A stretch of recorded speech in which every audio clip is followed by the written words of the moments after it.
Hello. I'd like to give you a view of a master shower remodeling job that went terrible.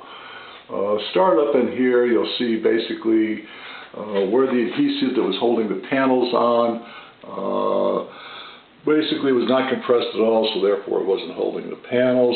The original reason for tearing this all out was the pan itself felt like sponge when you walked on it and you sank down into it.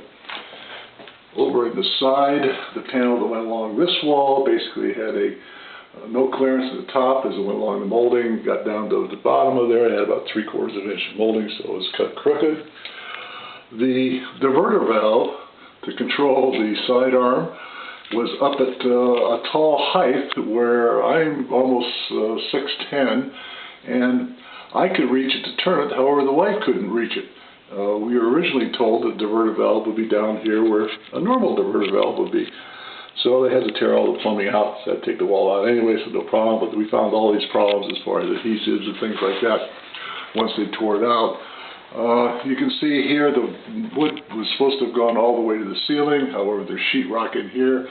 And you can see there's no adhesive at all on this one, so that meant this panel didn't have anything.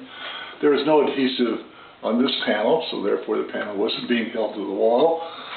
You can see here now the stripes when they pulled the panel down, where it did strip the adhesive off. But again, the adhesive is very sporadic, more than likely would have failed over time. Along this wall is about the same. You can see down here, when they put in the adhesive here, it didn't even compress into the panel, so that would have released. There was a major water leak here. When they tore it out, they found the wood was all wet. So it was a very terrible job of installation. And come to find out, the crew that did this was a new crew for this contractor. And they told us everything was right. However, we had to go through a number of internet searches to determine they put the window box in wrong. The pan basically should not sag. And we had to point all this out to the contractor himself.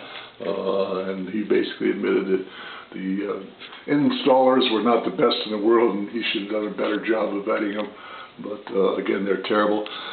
This will be the third time they've taken this apart.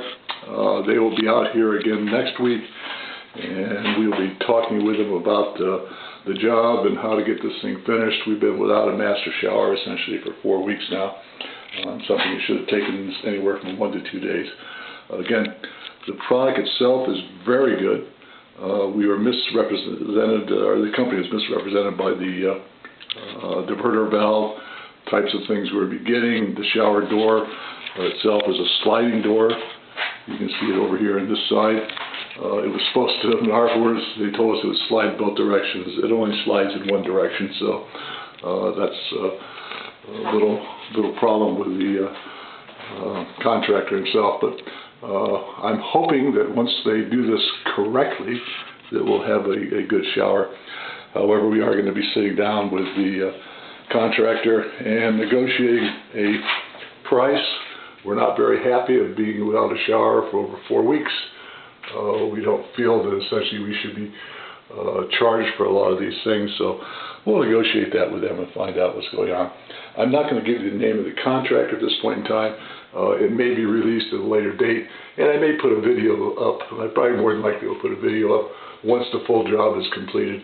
Again, right now we're very unhappy with this installation, and it basically is a very poor remodeling job.